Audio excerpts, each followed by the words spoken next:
దారుణంగా చూస్తుంది. కుక్కలకి ఇచ్చే వాల్యూ కూడా మాకు ఇస్తలేదు సార్. వాడితో ఎంత క్లోజ్గా మూవ్ అవుతారో మాతో కూడా అంత లేదు సార్. ఫుడ్ అస్సలు బాగాలేదు సార్. 10th క్లాస్ మేము అసలు స్టడీ ఏమన్నా లేదు. అందుకని అందరు టీసీ తీసుకొని వెళ్తారు సార్. ఇక ఇప్పుడు కూడా మీరు ఉండరాని ధైర్యంతో మిమ్మల్ని పిలిపించినాం సార్. చాలా బెదిరించింది సార్.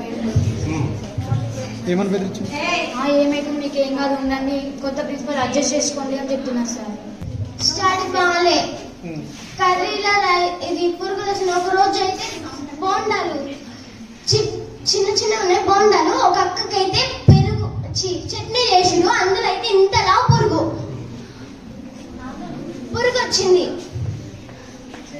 పురుగులు వస్తున్నాయి. చూసాంలే. మేము 10th వాళ్ళకైతే ఇంతవరకు మొన్న ఫిజిక్స్ ఇంగ్లీష్ వచ్చారు. ఆ ఇంగ్లీష్ మేడంకి ఎస్టర్డేకి టుడేకి టుమారోకి తేడా తెలియదు సార్.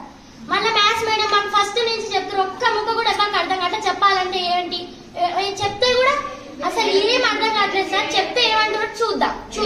మా ప్రాబ్లం ఏంటంటే మా సంధ్య మేడం ఉన్నారు కదా, మాకు ఆ మేడం కాదు, ప్రిన్సిపల్ వద్దు. అదే రీజన్ ఏంది? అన్నిటికీ రూల్స్ పెడితే మేము ఎట్లుండాలి సార్? ఇక్కడ ప్రతి దానికి రూల్ అంటున్నారు. పడుకోవడానికి రూల్, తినడానికి అసలు మాకు తిండే మంచి పెట్టండి. ఫస్ట్ అది మెయిన్ ప్రాబ్లం. నెక్స్ట్ ఎక్కడ పడితే అక్కడ మమ్మల్ని ఏ మేడం అయినా కనీసం ఎవరైనా సరే గుడ్ మార్నింగ్ చెప్తే గుడ్ మార్నింగ్ చెప్పాలి కదా. షెటిల్ ఇట్లా మంచిగా అది ఏదో ఒకటి చూసి మమ్మల్ని తిట్టడం తప్పించి ఇంగ్లీష్ లో తిట్టడం. ఫస్ట్ వచ్చిన రోజైతే మనకి చాలా దూరంగా తిట్టినారు సార్.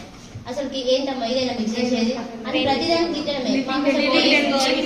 బ్రెయిన్ లేదా మీకు, లివింగ్ డెడ్ బాడీస్ మీరు అని అన్నిటికీ తిడుతూనే ఉంటారు.